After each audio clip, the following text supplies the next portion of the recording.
Hello প্রিয় বন্ধুগণ, স্বাগতম আমার এই ভিডিওতে। প্রকৃতি সবসময় অপরূপ সাজে থাকে। প্রতিটি মানুষ প্রকৃতিপ্রেমী। এখানে আমি একটি শামুক এঁকে দেখাতে চেয়েছি। শামুক দেখতে কতটা সুন্দর হয়, আমি একটি শামুক এঁকেছি। এটা প্রকৃতির একটা সুন্দর একটি অংশ। এই শামুকটি আঁকার জন্য আমি এখানে অনেকগুলো বৃত্ত ব্যবহার করেছি। আমার দেখতে ভালো লেগেছে তাই আমি এটা এঁকেছি। কারণ একজন আঁকিয়া বা যারা আঁকে বা আর্টিস্ট, আমি যদি আর্টিস্ট হতে পারিনি, এখন আমি ক্ষুদ্র অনেক। কারণ আঁকাটা অনেক অনেক বড় একটা ব্যাপার, এটা শেখাটা, জানাটা, বোঝাটা। আমি এখন তো এই পথে পৌঁছতে পারি নাই, কিন্তু আমার যতটুকু ভালো লাগে, আমি যতটুকু ক্ষুদ্র চেষ্টায় পারি অতটুকু আমি তুলে ধরতে চেষ্টা করেছি তোমাদের মাঝে। ছোটো একটা ভিন্ন মজার বিষয়, একটা শামুক আঁকা যায় তা কিছু সামান্য কিছু রং দিয়ে।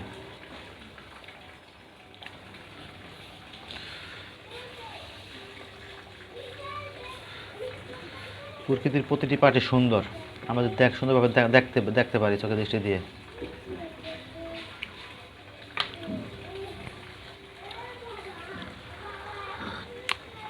প্রকৃতির প্রতিটা বিষয় আঁকার বিষয়,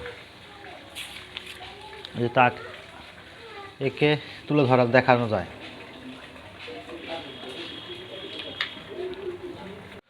সম্পূর্ণ শামুকটি হয়েছে 4টি বৃত্তের মাধ্যমে। 4টি বৃত্ত দিয়ে আমি শামুক এঁকেছি। আমি আগেই বলেছি, বৃত্ত, ত্রিভুজ, চতুর্ভুজ, সরলরেখা, বক্ররেখা, এগুলো আমাদের আঁকার মেন মাধ্যম। আঁকা শিকার এগুলো বিভিন্ন কৌশল ব্যবহারের কৌশলগুলো ভিন্ন হতে পারে।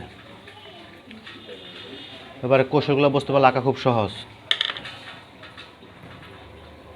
যে যত অল্প সময় কৌশলগুলো বুঝতে পারবে এগুলো দিয়ে, সে তত অল্প সময় আঁকা শিখতে পারবে।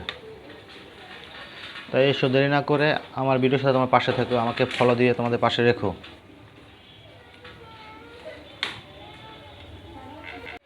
কিছু দিলে নাকি মানুষ কিছু পায়, আমি তোমাদের দিচ্ছি, তো আমি কি তোমাদের কাছে কিছু পাবো না? সব কিছু একটা বিনিময় আছে, আমি তো তোমাদের বিনিময়ে আমি কিছু দিচ্ছি।